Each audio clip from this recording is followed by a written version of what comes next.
I'm about to show you the best way to map out the neck.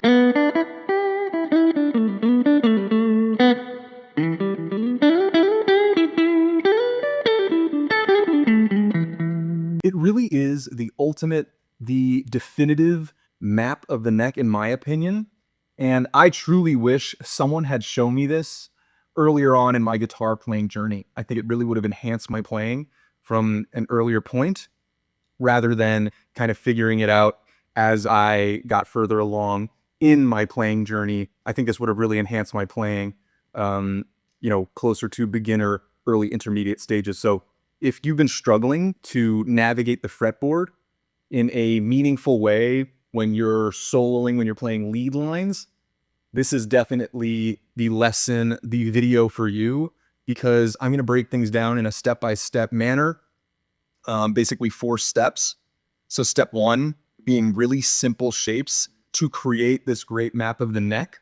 And I'm surprised, honestly, I haven't seen any videos out there, it's why I'm making this, that take this specific approach. There's some adjacent concepts, but this specific approach. So we're gonna, map it with some simple shapes. Then we're going to, go over how you can really bake it into your system so that you have this, down pat. Then I'm going to show you how you can use these shapes to improvise, create lead lines, and then how you can move these shapes all over the neck so that you have them in any scenario. So I would say grab your guitar. It won't be an exact follow along play with me, but I think it'll be helpful for you to kind of work through some of the shapes and some of the concepts as we're going over them. And there is a downloadable PDF with all of the shapes individually and connected. So you can kind of look at them individually, and then you can look at them, how they really connect across the neck, and you can kind of work them out as we're going over it. And then of course you can have it for all times. All right, so let's jump in and just go over the shapes. And we're going to start with shape 1. Now we're playing in G major, which is also E minor. So every major scale has a relative minor scale. You don't have to do anything with that right now, but just keep that in the back of your mind because it will help us when we go over how to, plug and play in different keys. That will be a helpful concept. What's nice about this key, every open note is involved, which also means, all of the notes on the 12th fret are involved. Sorry for my poor, sloppy playing up there, but all of the notes on the 12th fret are going to be involved, which gives us this great bookmark. So I think it's just a great way to visualize things and makes it that much easier to, transpose them to different keys. Okay. All right. Shape 1 is basically the very simple pentatonic shape we all learn right away. And yes, this will be based on simple pentatonic shapes. So just 5 notes. And that's what's nice about playing them around the neck. You can make it sound, fun and continuous and fresh and new when you're doing solos that are just using 5 notes. All right. So here's shape 1. Sounds kind of clunky, right? When we're just playing it like that. Right? Nothing revolutionary there, but just have it down. Recognize that that's a shape we want to use for eternity. Okay? I'm going to flash the tabs right here. Feel free to pause, run through it. If you're not familiar with this, right? Some of you, this might be a refresher. You might know this. But for others, just run through that and tell yourself shape 1. Okay? Here is shape 2, and you'll see they connect together nicely.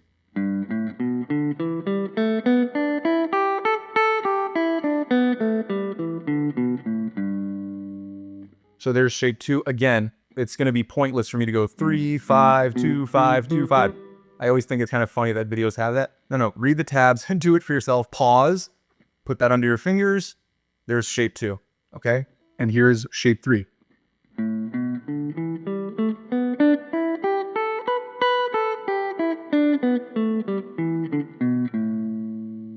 Again, pause the video. I don't want to waste your time by, again, 5, 7, 5, 7, 5, 7. Pause, right? Look at the tabs. Play through it on your own. That is shape 3. We're now, of course, moving to shape 4. We're going to have 5 shapes here.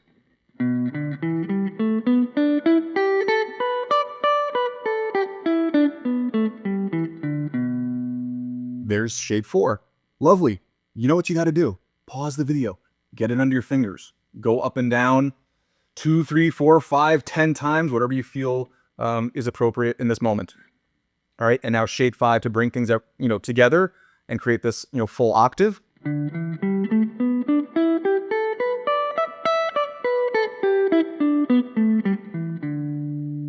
So there's all 5 shapes. All right, pause, get that one under your fingers. We're going to move beyond the octave. So this is shape 1, just higher up on the neck, starting on the 12th fret.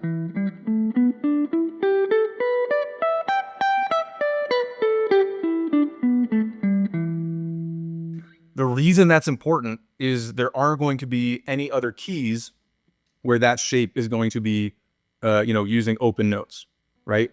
If you're in the key of C, it's going to be up here on the 5th fret. So that shape is really important, and that's why you want to move it all the way up here. And I would say get familiar with shape 2, starting on the 15th fret. That's just to bring it higher up on the neck.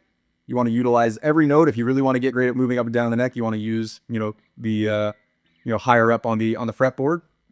And you can go higher, but I think, you'll be pushing the 17th fret. That seems like plenty when you're getting things under your fingers.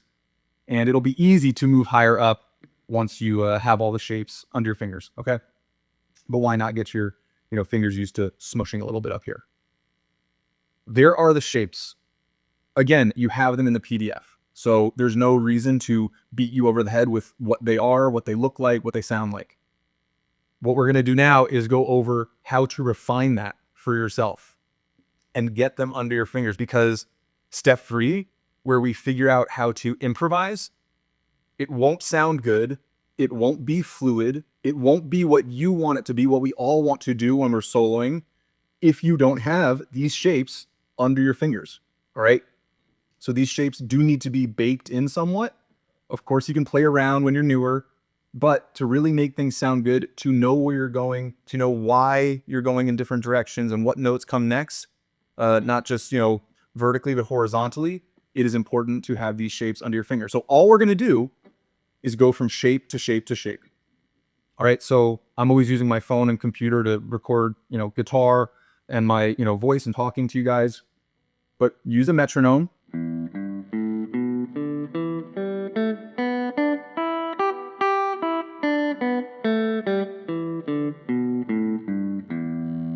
If you're a little newer, you might need to go through that shape 5, 10, 15 times to really feel comfortable with it. All right. If you feel comfortable with these shapes, you're more of an intermediate, but it's about organizing and bringing them together, down, up, and then move on to the next shape.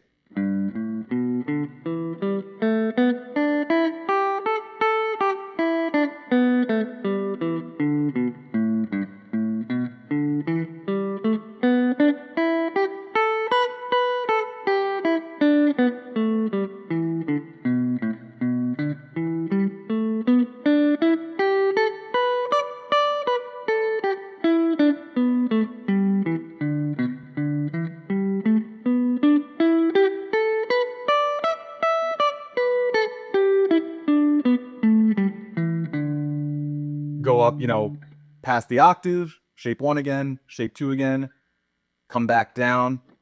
What I would recommend is just set a timer. So set a 10-minute timer, right? If you really want to get great at, having a map of the neck, you need to practice it. You need to take your time to really lock it in, right? Think about any, great musician, great athlete, anyone who's high level at anything. It took a lot of time and repetition to get to where they are. So even if you feel decent with some of your technique, your sliding, your hammers and stuff like that, you want to also have the information, kind of the theory, so to speak. This isn't like intense guitar theory, but you want to have the knowledge, in your brain, and you want to have the skills under your fingers, and bringing those together is what's going to make you sound like a really, really phenomenal guitar player. So 10-minute timer, a metronome that doesn't make you play too fast. It's about baking in the shapes, not about you speeding around.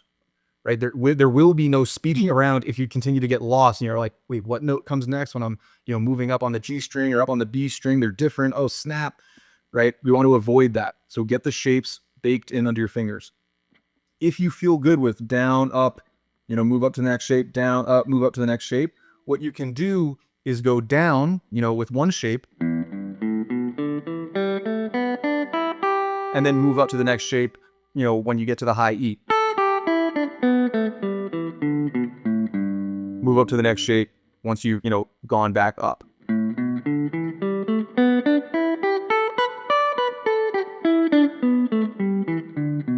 This will just help reinforce, how the shapes connect to each other.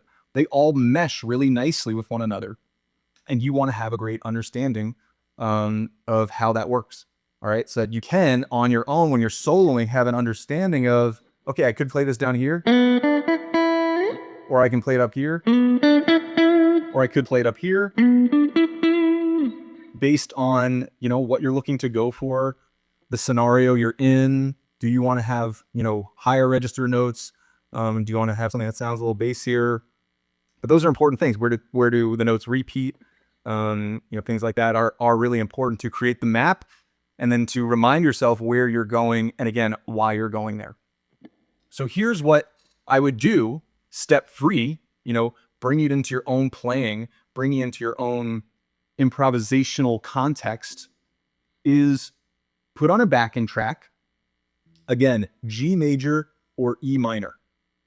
Really quick, think about how that works. All right. So if you have G here, think about shape 1, and I can even show it up here, how shape 1 connects to G, as in G major. Think about how it connects to E, if it was E minor. So look for the root note on the low E, and you'll be able to remind yourself, okay, if I start with the pinky or the ring finger based on your preference, I know that that's the shape kind of behind. Or let me start with my index finger, and I'll have the minor equivalent, just as like a reminder of where you need to be. All right, but we're getting ahead of ourselves. That's kind of helpful for transposing and going into different keys.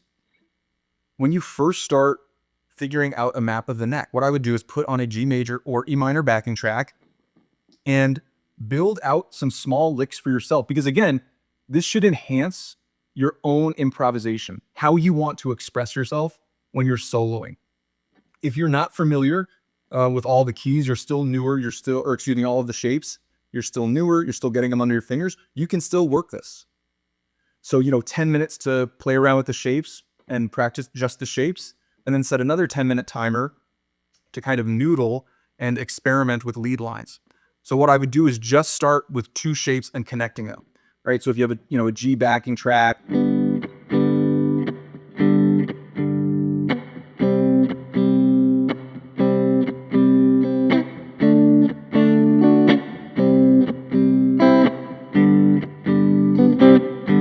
something like that, you can play around with a line.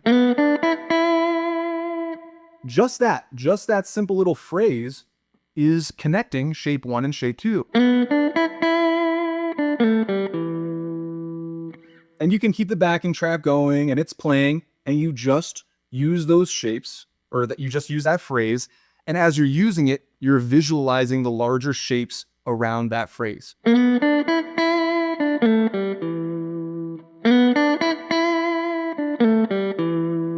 And it's an opportunity to dial in some of those techniques, right? I'm sliding, there's a little vibrato, to make sure things sound a little bit more flavorful than just,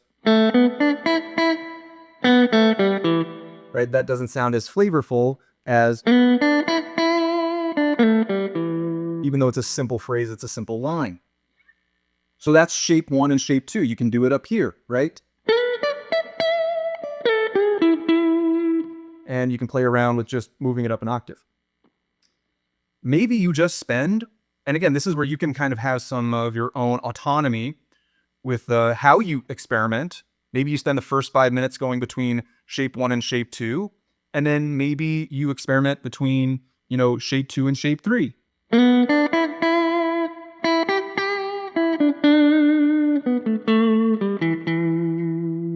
Maybe a little bit more like boxy or clunky than that first one, but I'm starting to grasp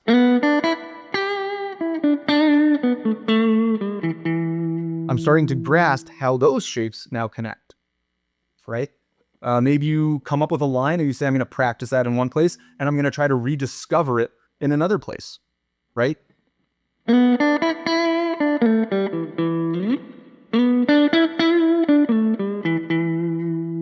Interesting. So I did shape 1 and shape 2 for that first one, and I did shape 3 and shape 4 for that second iteration. Interesting. So on and so forth. Small phrases, small lines to begin with. As you get more, familiar with the shapes, you feel more comfortable connecting 2 shapes. Start connecting 3 shapes. That was 4 shapes, but you get the idea.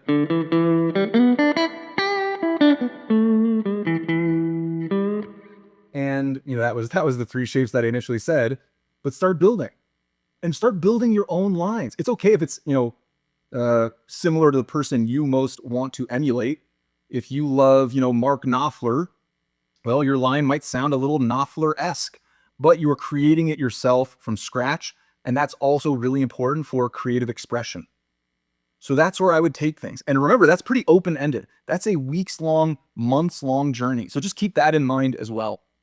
But that is where I would start mapping, reinforcing the map while creating your own improvisation, your own guitar solos. Start with week 1, 2 shapes. Maybe week 1, 2, and 3 are 2 shapes. Play around with the different shapes. Week 4, 5, 6, 7, 8. Okay, let me try to get, 3 shapes linked together.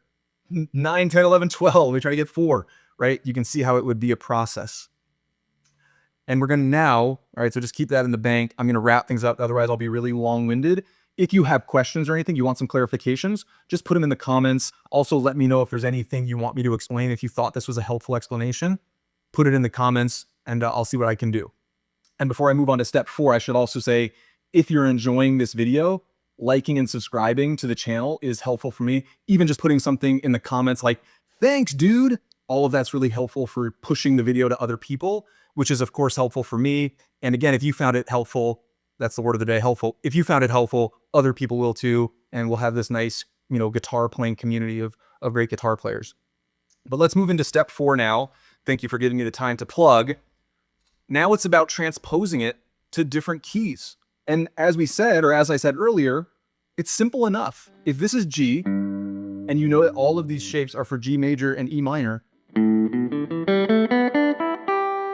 well, if I said, hey, let's go into the key of C major, take a second, see if you can do it on your own, maybe pause and look for it around the neck. And I'll tell you right now that it's up here. We know that this is C. So just like the G major scale, just move that up here. And now you also know that the 5th shape, right, is down here.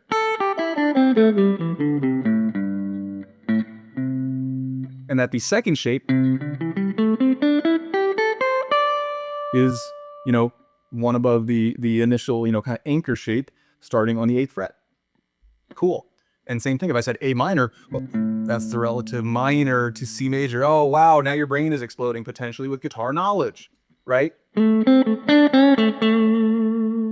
Same thing as, but in different keys, all right?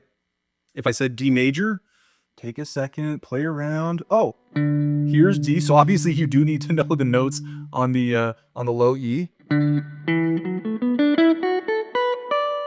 And then what's the relative minor? B minor. So again, just that simple trick of putting your finger for that shape 1, that anchor shape, is going to allow you to transpose this really easily. And once you have the other shapes, you'll have an understanding of how they all connect to each other.